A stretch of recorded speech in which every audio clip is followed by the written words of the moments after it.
Six TV ప్రేక్షకులందరికీ నమస్కారం. ఈ రోజు స్టూడియోలో మనతో పాటు ఉన్నారు ప్రముఖ జ్యోతిషులు, వాస్తు నిపుణులు మరియు లలిత అమ్మవారి ఉపాసకులు డాక్టర్ బ్రహ్మశ్రీ నానాజీ పట్నాయక్ గారు. సో మరి వారితో మాట్లాడి మరిన్ని విశేషాలు తెలుసుకుందాం. నమస్కారం గురువుగారు. శ్రీమాత్రే నమః.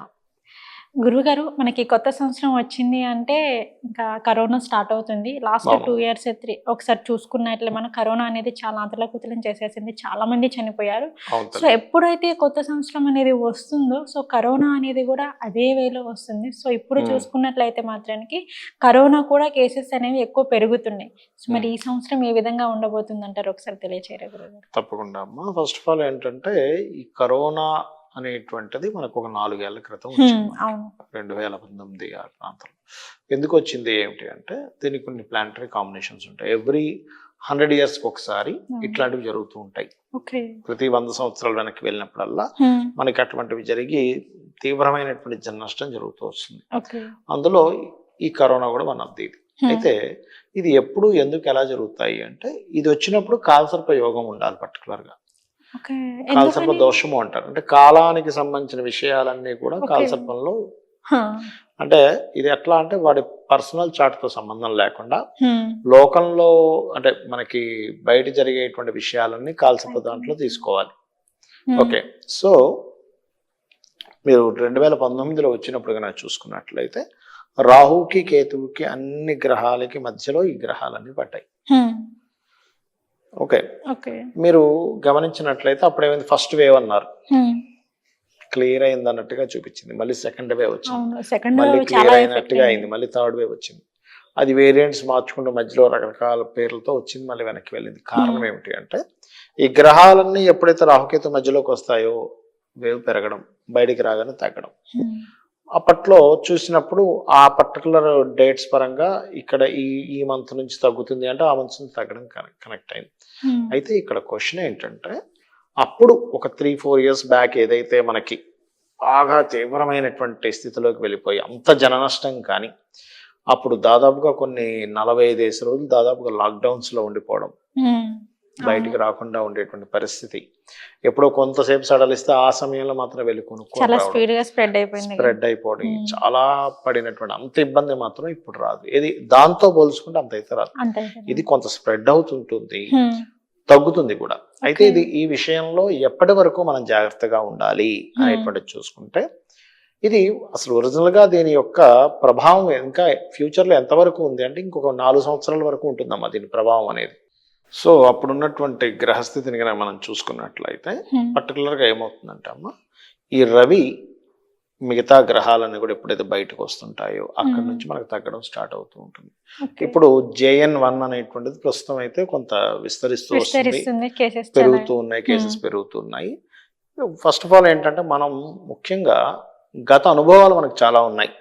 ఏది కొంచెం ఫస్ట్ నుంచే గనక మాస్క్ ధరించడము, దానికి ఏంటంటే కొన్ని అవర్స్ సమయం ఉంటుంది దానికి. అప్పటి వరకు గనక అది ఎవరిలోకి ఎంటర్ అవ్వలేదంటే అది విస్తరించలేదు. సో మనం దూరంగా ఉంటే మనంతటా మనమే గనక ఒక 48 గంటల పాటు కొంచెం జాగ్రత్త గనక పాటించగలిగితే దాని విస్తీర్ణత అనేది తగ్గిపోతుంది, డెడ్ అయిపోతుంటుంది అది యాక్చువల్గా. సో అందుకని మనం ఏం చేయాలి, అందరం కూడా గత అనుభవాలు మనకు ఉన్నాయి కాబట్టి, ఫస్ట్ కోవిడ్ వచ్చినప్పుడు అయితే మనకు అనుభవం లేదు, అయోమయ స్థితిలో అందరికందరు కలిసిపోయారు, దాన్ని విస్తరించేసుకున్నారు. కానీ ఇప్పుడు ఏంటి మనకు అర్థమైపోయింది, ఓకే ఇలాంటివన్నీ ఉన్నాయి కాబట్టి ఒక మాస్క్ పెట్టుకోవడం, కాస్త జనాల్లోకి వెళ్ళేటప్పుడు నార్మల్గా అక్కర్లేదు, కొంచెం దానికి కావాల్సిన ప్రికాషన్స్ తీసుకోవడం. ఇవాళ రేపు వ్యాక్సిన్స్ అనే కదా కామన్గా ముందుగా తీసుకునే ప్రికాషన్స్ చాలా ఉన్నాయి మనకు పూర్వ పద్ధతుల్లో కానీ, కాస్త వేడి నీళ్ళు తాగడం కానీ లేకపోతే. అయితే ఈ JN1 ఏదైతే ఉందో అంత ప్రమాదకరం అయితే కాదు. ఫస్ట్ మనకి కరోనా వచ్చినప్పుడు సెకండ్ వేవ్ చాలా ప్రమాదకరంగా వచ్చింది, చాలా మంది చనిపోయారు, చాలా ఎఫెక్ట్ ఇచ్చింది. అంత ప్రమాదకరం అయితే ఏమీ కాదు. కాకపోతే ఈ April 14th 15th వరకు అంటే దాదాపుగా ఈ సూర్య భగవానుడు మేషరాశిలోకి, ఎందుకంటే సూర్యుడిని మనం ఆరోగ్య ప్రదాతగా తీసుకుంటాం. సో ఈ ఆరోగ్యానికి ప్రదాత అయినటువంటి సూర్య భగవానుడి యొక్క ప్రభావం ఎప్పుడైతే మేషరాశిలోకి ఎంటర్ అవుతుందో అక్కడ నుంచి దీని ప్రభావం అనేటువంటి తగ్గుతుంది. బట్ దీని యొక్క ప్రయాణం మనకు కరోనా మొదలైనప్పటి నుంచి దీని యొక్క ప్రయాణం ఏంటంటే దాదాపుగా 7-8 సంవత్సరాలు 10 సంవత్సరాల ప్రయాణం దీన్ని. అంటే మధ్యలో ఏదో రావడం పోవడం ఇట్లాంటివి జరుగుతూ ఉంటాయి. కాబట్టి దాదాపుగా ఇంకో 4 years మనం దీని గురించి కొంత పడాల్సి వస్తున్న పరిస్థితి ఉంది. కాకపోతే ఏంటంటే ఇది ఇప్పుడున్న తీవ్రత మాత్రం ఒక ఏప్రిల్ వరకు ఉంటుంది. బికాస్ ఆఫ్ సన్ బయటికి రావాలి. అప్పటి వరకు మనం జాగ్రత్తగా ఉంటే దీన్ని ఏప్రిల్ లోపల మనం దీన్ని తగ్గించుకోగలుగుతాం. మనకు గత అనుభవాలు, ఎందుకంటే స్వయం కృప అపరాధము అంటారు. మనకు తెలుసు, అనుభవం ఉంది, కానీ మనందరం మనం పిచ్చి పిచ్చిగా తయారు చేసేసుకొని అయ్యో ఏంటి ఇలా పెరిగిపోతుంది, గవర్నమెంట్ తీసుకోవట్లేదని. ఇక్కడ నేనేమంటానంటే గవర్నమెంట్ జాగ్రత్త తీసుకోవట్లేదంటే గవర్నమెంట్ ప్రతి వ్యక్తి వెనకాతల ఉండదు కదా. ఖచ్చితంగా నువ్వు అలా ఉండి ఇలా ఉండని మన సీఎంఓ పిఎంఓ లేకపోతే మంత్రులు వెనకాతలు ఉండి ఏం చేయలేరు కదా. మనంతరం మనకు ఉండాలి కొన్ని విషయాలు. మనంతరం మనం జాగ్రత్తలు తీసుకుంటూ ఉన్నట్లయితే అందులో ప్రధానంగా మనకి ఈ లలితా సహస్రనామాల్లో ఇప్పుడున్నటువంటి గ్రహస్థితులు ఇచ్చా సర్వవ్యాధి ప్రశమని సర్వమృత్యు నివారిణి అగ్రగణ్య అచింత్య రూప కలికల్మష నాశిని నమః అనే నామం చేసుకుంటుండాలి. మనం ఏదైనా పదార్థం తినేటప్పుడు క్రీం అచ్యుత అనంత గోవింద అని చెప్పి తీసుకుంటే శాస్త్రంలో ఉన్నటువంటి విషయాలు ఏమిటి అంటే, ఇప్పుడు మనకి చూడండి క్షీరసాగర మదనం జరిగినప్పుడు హాలాహలం బయటకు వస్తుంది. హాలాహలం బయటకు వచ్చినప్పుడు ఆ హాలాహలం అందరినీ మింగేస్తుంటే అందరూ వెళ్ళి ఈశ్వరుణ్ణి శరణు వేరుతారు. అప్పుడు ఆ పరమేశ్వరుడు శివుడు ఏం చేస్తుంటే ఒకసారి అమ్మవారి వైపు చూస్తే నా మాంగళ్యం గట్టిది కాబట్టి తీసుకో అంటాడు. అప్పుడు ఆ యొక్క హాలాహలం తీసుకునేటప్పుడు కూడా క్రీం అచ్యుతానంత గోవింద అని తీసుకున్నాడు అంటారు. అంటే ఏంటి, హాలాహలము కూడా ఇబ్బంది పెట్టకుండా ఉండేటువంటి తత్వం ఆ నామానికి ఉంది. కాబట్టి మనం తీసుకునే ప్రతి పదార్థం తినేటప్పుడు ఆ మంత్రం చదువుతూ తీసుకుంటే ఇది ఔషధంగా మారుతుంది. మనం తినే ఫుడ్ ఎప్పుడైతే ఔషధంగా మారిందో మనకి ఇమ్యూనిటీ పెరుగుతుంది. కాబట్టి ఈ జాగ్రత్తలు ఒకటి పాటించాలి. అదేవిధంగా చండీ పారాయణం, దుర్గా ఆలయాలకు రెగ్యులర్గా వెళ్ళడం, దుర్గా సప్తశతి చదవడం, చండీ పారాయణం చదవడం కానీ వినడం కానీ. అదేవిధంగా మనకి ఇప్పుడు మీన రాశిలో రాహు యొక్క సంచారం జరుగుతుంది కాబట్టి రాహు అంటే ఏంటంటే ప్రధానంగా ఈ గురు రాశిలో ఉన్నప్పుడు గురుచండాల యోగము అంటారు. అంటే ఈ జనాల మీద ఈ ప్రభావం కానీ వైరస్ల ప్రభావం వల్ల కానీ కొంత ఇబ్బంది కూడా పడరని కాదు. అయితే దీనికి పితృదేవతల అనుగ్రహం కావాలి మనకి. ఇప్పుడు అంటే గురు రాశులు ఎప్పుడైనా రాహు సంచారం జరిగేటప్పుడు మనకి దేవతా అనుగ్రహంతో పాటు పితృదేవతల అనుగ్రహం కావాలి. పితృదేవతల అనుగ్రహం కావాలంటే చాలా మందికి తెలియదు. కొంత ఆల్రెడీ ఈ సబ్జెక్ట్ ఉన్న వాళ్ళకి మాత్రం అర్థమవుతుంది ఏం చేసుకోవాలి. అసలు ఏం చేసుకోవాలి అంటే అమావాస్యకి స్వయం పాకము అంటారు. స్వయం పాకము అంటే బియ్యము 1 కేజీయో 2 కిలోల బియ్యము, 2 రకాల కూరగాయలు, అందులో ఏదైనా ఆకుకూర తోటకూర లాంటిది, అదేవిధంగా మనకి దాని ఏమంటారు 2 రకాల పప్పులు, చింతపండు, ఉప్పు, ఇలాంటి పదార్థాలన్నింటినీ తీసుకొని అమావాస్య నాడు బ్రాహ్మణుడికి పితృదేవతల పేర్లు, తాతలో ముత్తాతలో లేదా ఒక్కొక్కసారి తండ్రి కూడా గతించి ఉంటాడు, లేదా తల్లికి సంబంధించిన ఎవరైతే గతించిన వారు ఉన్నారో వాళ్ళ పేరు మీద వారికి దానం ఇవ్వాలి అమావాస్య నాడు.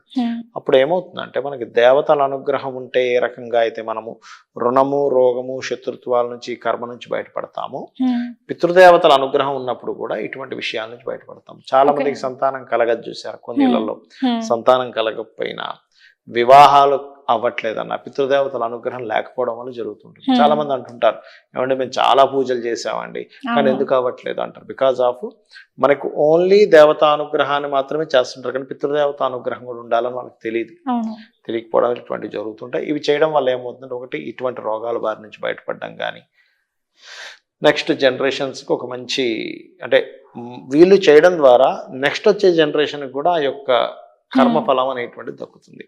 ఓకే గురువు గారు, మనం ఒకసారి వాస్తుపరంగా చూసుకున్నట్లయితే అంటే చాలా మంది వాస్తు జ్యోతిషులు కూడా చెప్తుంటారేమో మరి తెలియదు, కానీ 3 దారులు కలిసే చోట ఇల్లు కానీ లేదా వ్యాపారం కానీ ఉంటే సో కలిసి వస్తుంది అనేసి అని అంటారు. సో అలా ఉన్న చోట ఇల్లు లేదా వ్యాపారం ఉంటే ఏ విధంగా ఉంటుంది అంటారు?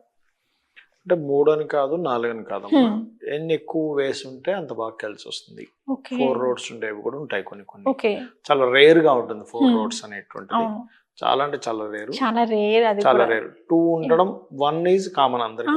2 ఈజ్ కొంతవరకు, 3 అనేటువంటిది మీరు అన్నట్టుగా కలిసి వస్తుంది. ఎట్లాగంటే మనకు ఒక్కొక్కసారి పెద్ద ఇల్లులు ఉంటాయి, వాళ్ళకి ఇటు రోడ్డు మామూలుగా అడ్డన్ రోడ్డు ఉన్నప్పుడు 3 రోడ్స్ 3 వేస్ అనేటువంటిది చాలా మంచిది. ఎందుకు మంచిది అంటారంటే సింపుల్, ఇక్కడ ఏమి లేదమ్మా, మనకు రోడ్డు ఉన్నప్పుడు వెలుతురు వస్తుంది ఇంట్లోకి. శాస్త్రంలో ఏంటంటే గాలి వెలుతురు చాలా ముఖ్యం వాస్తుకి. అయితే ఈ వెలుతురు విషయంలో కూడా కొన్ని విషయాలు మనం అర్థం చేసుకోవాలి. ఎటు నుంచి వెలుతురు, ఎటు నుంచి గాలి.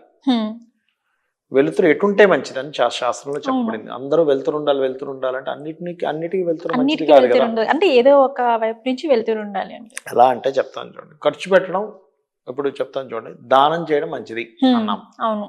ఇంట్లో ఉన్న ప్రతి అన్ని దానం ఇచ్చేస్తే ఇంట్లో ఏముండదు, తినడానికి కూడా లేకుండా ఉండదు కదా. ఎంత దానం చేయాలి? అపాత్ర దానం చేయకూడదు అంటుంది మళ్ళీ. అంటే ఏంటి? ఉదాహరణకి చెప్తాను చూడండి. రోడ్డు మీద వెళ్తున్నాము, ఎవడో అడిగాడు, అయ్యా లేదు అని, వాడికి ఏదో డబ్బులు ఇచ్చాం. ఆ వ్యక్తి వెళ్ళి నిజంగా అతన్ని ఆకలి కోసం తీర్చుకున్నాడు, వాళ్ళ భార్య బిడ్డలకి పాపం ఆకలి తలమిటిస్తుంటే అన్నం పెట్టాడు. ఇట్స్ వెరీ గుడ్, అందులో డౌట్ లేదు. అతని పని చేసే స్తోమత లేదు, ఏదో అంగవైకల్యం ఉంది, పాపం భిక్షాటం చేసుకుని మనం ఇచ్చిన ఒక అర్థం ఉంది. అవతల వ్యక్తి వాళ్ళు ఎవరిని పోషించడానికి, అతను కడుపు నింపుకోవడానికి. అలా కాకుండా మనం ఇచ్చాం డబ్బులు, అయ్యో అడుక్కుంటున్నాడు కదా, శుభ్రంగా తాగాడు, బండి నడిపాడు, వెళ్ళి ఎవరికో గుద్దాడు, దానివల్ల ఏంటి? దాన్ని అపాత్ర దానము అంటారు. అలాగే ఈ అపాత్ర దానాలు ఎలా ఉన్నాయో మనం చేసే ప్రతి పని కూడా ఒక పద్ధతి పరంగా చేయకపోతే అది వాస్తైనా, దానమైనా, పూజ అయినా, ఏదైనా ఇబ్బంది, దోషమే ఏర్పడుతుంది. ఇప్పుడు వాటరే ఉందమ్మా, వాటర్ తాగడం మంచిది, కానీ ఓవర్ గా తాగితే డిహైడ్రేషన్ అయిపోతుంది. డిహైడ్రేషన్ ఓవర్ ఇది అయిపోతుంది. వాటర్ ఎక్కువ విపరీతంగా వాటర్ తాగితే అనారోగ్యం చేస్తుంది తెలుసా మీకు? విపరీతంగా తాగుతుంది. ఎంత తాగాలో అంత మోతాదు కాకుండా దానికి మీరు డబల్ తాగి చూడండి, అనారోగ్య పాలే, బెడ్ రిటర్న్ అవుతాడు మనిషి. ఓకే, ఓవర్గా తాగకూడదు. తక్కువ తాగినా మంచిది కాదు, డిహైడ్రేషన్ అంటారు. డిహైడ్రేషన్ అంటారు దాన్ని. అంటే ఏంటి? తక్కువ మంచిది కాదు, ఎక్కువ మంచిది కాదు. ఎలాగైతే ప్రతి దానికి బ్యాలెన్స్ అనేటువంటిది ఉందో, వాస్తు కూడా అలాంటిది ఒకటి ఉంది. వెలుతురు ఎప్పుడు కూడా ఉత్తరం నుంచి రావచ్చు, తూర్పు నుంచి రావచ్చు హ్యాపీగా, ఈశాన్యం నుంచి కూడా రావచ్చు హ్యాపీగా. ఈశాన్యంలో ఎంత వెలుతురు ఉంటే అంత మంచిది, కానీ నైరుతి నుంచి వెలుతురు రాకూడదు అని చెప్తుంది శాస్త్రం. చాలా మంది తెలియక ఈ మధ్యకాలంలో జరుగుతున్న మిస్టేక్స్ ఏంటంటే, నైరుతి బెడ్రూమ్ కట్టుకుంటారు, నైరుతిలో పెద్ద పెద్ద కిటికీలు పెట్టేసుకుంటారు, వాటిని ఓపెన్ చేస్తారు.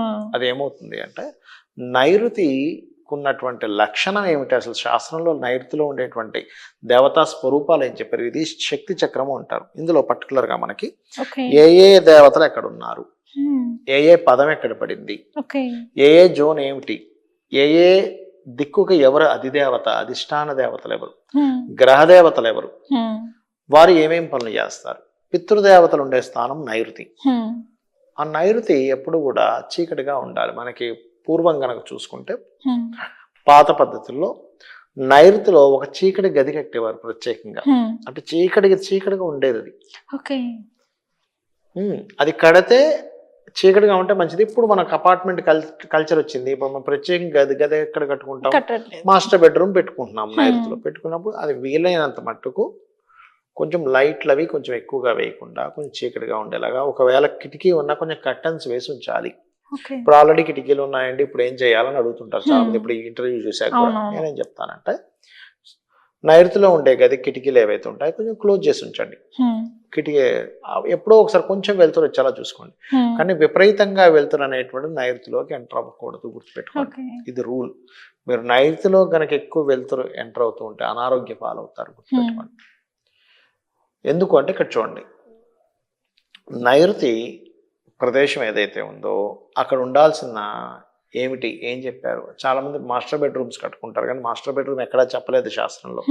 నైరుతి గది ఎవరికి చెప్పారంటే, గర్భం దాల్చిన స్త్రీ తను గర్భ విషయంలో పిల్లలు పుట్టేటప్పుడు ఫ్రీ డెలివరీ, ఈజీగా డెలివరీ అవ్వడానికి యూజ్ అవుతుంది ఆ స్థలము అని చెప్పారు. నైరుతిని నైరుత్యతు శస్త్రగారు అన్నారు శాస్త్రంలో. శస్త్రగారు అంటే నీ యొక్క పనిముట్లు అక్కడ పెట్టుకో, నువ్వే వృత్తిలో ఉంటావు, నీకంటూ దానికంటూ కొన్ని ఉంటాయి కదా. ఇవాళ రేపు సాఫ్ట్వేర్ ఎంప్లాయ్ అయితే అతని ల్యాప్టాప్, అమ్మాయి ల్యాప్టాప్, అబ్బాయి ల్యాప్టాప్ ఉంటుంది. అలాంటి వాళ్ళకైతే ఈ వాస్తుకు సంబంధించిన ఈ శక్తి చక్రం అనో, లేకపోతే స్కేల్ అనో, లేకపోతే నా కంప్యూటర్ అనో ఏవో ఉంటాయి సాఫ్ట్వేర్ రిలేటెడ్ సంబంధించినవి. ఇవాళ రేపు అంతా కంప్యూటర్స్ లో సాఫ్ట్వేర్ రూపంలో వస్తుంది ఆస్ట్రాలజీ అనేది. ఇది చక్రం వేయడం. ఇవి ఏవైతే ఉంటాయో, ఒక రైతు అయితే నాగలు పెట్టుకోవాలి నైరుతిలో, ఒక డాక్టర్ అయితే తన స్టెతస్కోప్ పెట్టుకోవాలి. అవి చెప్పారు శాస్త్రంలో. అతని కెరియర్ విషయంలో, అతని వృత్తి విషయంలో అభివృద్ధి చెందుతాడు దానివల్ల. అలా అది ఆ గదిని కొంచెం చీకటిగా ఉంచేవారు. ఓకే, దాని తర్వాత ఉండేటువంటి దక్షిణ నైరుతిలో అతనికి సంబంధించినటువంటిది విద్యాభ్యాస మందిరం, అంటే అతను ఏదైతే ఉందో సబ్జెక్ట్ని ఎప్పటికప్పుడు ఇంప్రూవ్ చేసుకునేటువంటి బుక్స్ పెట్టుకోమని చెప్పారు. నైరుత్యతు శస్త్రగార్ పశ్చిమ నైరుత్యో హృదయే విద్యాభ్యాస మందిరం అని చెప్పారు. నైరుతికి ఇటువైపు దక్షిణ నైరుత్యో హృదయే పురుషత్యాగ మందిరం అని చెప్పారు. అంటే ఏంటి, అక్కడ బాత్రూమ్ లెటర్లు కట్టుకోమని చెప్పారు దక్షిణ నైరుతిలో. ఇది ప్రాసెస్. దక్షిణే శయంతత, దక్షిణంలో మాస్టర్ బెడ్రూమ్ కట్టుకోమని చెప్పారు. యాక్చువల్గా మనం ఎలా రేపు దక్షిణంలో కట్టుకోవట్లేదు తెలియక. ఆగ్నేయంలో పాకుముచ్చత, అంటే ఆగ్నేయంలో మీరు వంట వండుకోమని చెప్పారు. ఇది తెలుసుకొని మనం ఈ వెలుతురు అనేటువంటిది ఏదైతే ఉందో, ఇప్పుడు మీరు 3 రోడ్లు అన్నారు కదా, మంచిది. ఈ 3 రోడ్స్ ఎందుకు మంచిది అంటారంటే ఇంట్లోకి ఎక్కువ వెలుతురు వస్తుంది. అలానే 3 రోడ్స్ అనేటువంటిది మీకు ఉత్తరము, తూర్పు, దక్షిణం ఉంటే మంచిది. ఇందులో మరలా ఉత్తరం కంటే దక్షిణం ఎక్కువ డోర్స్ కానీ విండోస్ కానీ ఉండకూడదు. దక్షిణం నుంచి ఎక్కువ వెలుతురు రాకూడదు. ఉత్తరం నుంచి ఎక్కువ వెలుతురు రావచ్చు, తూర్పు నుంచి ఎక్కువ వెలుతురు రావచ్చు, కానీ పడమర నుంచి ఎక్కువ వెలుతురు రాకూడదు. అంటే ఈస్ట్ నుంచి రావాలి వెలుతురు ఎప్పుడు కూడా, లేదా నార్త్ నుంచి రావాలి. కానీ సౌత్ నుంచి, వెస్ట్ నుంచి తక్కువ రావాలి. నైరుతి నుంచి అసలు రాకూడదు. ఈశాన్యం నుంచి అంత వెలుతురు ఉంటే ఇంట్లోకి అంత మంచిది. ఎందుకు అంటే చెప్తాను చూడండి. ఈశాన్యం కనుక వెలుతురు తగ్గింది అనుకోండి అమ్మ, వాస్తు పురుషుడి యొక్క శిరస్సు భాగం ఈశాన్యం. వెలుతురు అంటే ఏంటి, జ్ఞానము అని అర్థం. శిరస్సు అంటే ఏంటి, తల. మన మైండ్, బ్రెయిన్ ఏదైతే షార్ప్ గా ఉండాలి అంటే ఈశాన్యంలో వెలుతురు ఎక్కువగా ఉండాలి. అర్థం చేసుకోండి. ఎందుకు అంటే ఈశాన్యం దేవతా గృహానికి, అంటే ఈశాన్య దేవతా గృహం అని చెప్పారు శాస్త్రంలో. ఈశాన్యంలో దేవతా గృహం పెట్టుకో, నైరుతిలో శస్త్రములు పెట్టుకో, నైరుతి గది చీకటిగా ఉంచు. ఎందుకు, నైరుతి కనుక చీకటిగా ఉంటే అక్కడ మీకు అసుర సంబంధించినటువంటిది అవసరం. అంటే నువ్వు మొండిగా పోరాడేటువంటి తత్వం నైరుతిలో కావాలి, నీ జ్ఞానాన్ని పొందేటువంటి తత్వం ఈశాన్యానికి ఉండాలి. అందుకని ఇది వెలుతురు, అది చీకటి. ఇట్లా ప్లాన్ చేసుకోవాలి. ఒకవేళ 3 రోజులు ఉన్నప్పుడు ఏమవుద్దంటే, ఎందుకు ఈ విషయం పర్టికులర్గా మీకు చెప్తున్నానంటే, ఒక్కొక్కసారి ఏమవుతుంది, 3 రోజులు ఉన్నప్పుడు అబ్బా బాగా వెళ్తురు వస్తుంది అన్నింటిని ఓపెన్ చేసేస్తారు. అట్లా ఉండకూడదు అనమాట. అందుకని సో మంచిగా లైటింగ్ వస్తుందని చెప్పేసి ఓపెన్ చేస్తారు. కానీ ఈ లైటింగ్ ఇక్కడ ఎక్కువగా ఉండాలి, అక్కడ తక్కువగా ఉండాలి. ఇది ఇలా ప్లాన్ చేసుకోవాలి ఇంటిని ఎప్పుడు కూడా. ఓకే గురుగారు, ఇంకొంతమంది ఏంటంటే ఇల్లు కట్టేటప్పుడు చాలా మంది అంటే తెలిసి తెలియకో తెలియదు కానీ చిన్న చిన్న పొరపాట్లు అనేవి చేసేస్తూ ఉంటారు. ఇంకొంతమంది ఏంటంటే ఇల్లు కట్టిన తర్వాత ఎటువైపు ఎక్కువ స్థలం ఉంచాలి అనేది కూడా తెలియదు. కొంతమంది తెలిసితే ఈశాన్యం వైపు కానీ లేదంటే ఆగ్నేయం వైపు కానీ, సో ఇట్లా ప్లేస్ అనేది కొంచెం ఎక్కువ ఉంచేస్తుంటారు. అసలు అయితే ఎటువైపు ప్లేస్ అనేది ఎక్కువ ఉండకూడదు అంటారు? ఒకటేనమ్మా, మనకైతే తూర్పు, ఉత్తరం ఎక్కువ ఉంచాలి, పడమర అండ్ దక్షిణం కొంచెం తక్కువగా ఉండాలని చెప్తారు. అయితే ఎందుకు అలా చెప్తారు, ఏమిటి అని తీసుకున్నట్లయితే, ఇక్కడ ఉత్తరము అనేటువంటిది కుబేర స్థానం. ఉత్తరానికి అధిపతి ఎవరు అంటే బుధుడు, దక్షిణానికి అధిపతి కుజుడు, పడమరకు అధిపతి శని, తూర్పుకి అధిపతి సూర్యుడు.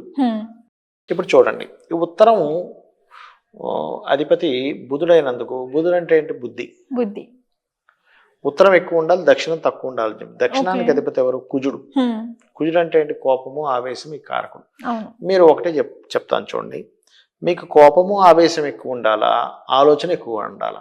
ఆలోచన ఎక్కువ ఉండాలి. ఎందుకంటే కోపం, ఆవేశం అనేది మనిషిని నాశనం చేస్తారు. ఇంకా అసలు అది సింపుల్ లాజిక్. అవును. అంటే ఏమిటి, దక్షిణం కనుక ఎక్కువగా ఉంటే మార్స్ ఎనర్జీ పెరిగితే మీలో కోప స్వభావం పెరుగుతుంది.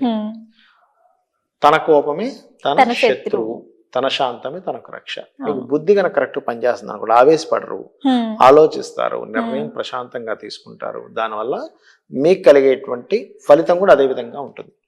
ఇప్పుడు తూర్పు, పడమర దగ్గరికి వద్దాం. తూర్పు కొంచెం ఎక్కువ ఉండాలి, పడమర తక్కువగా ఉండాలంటారు.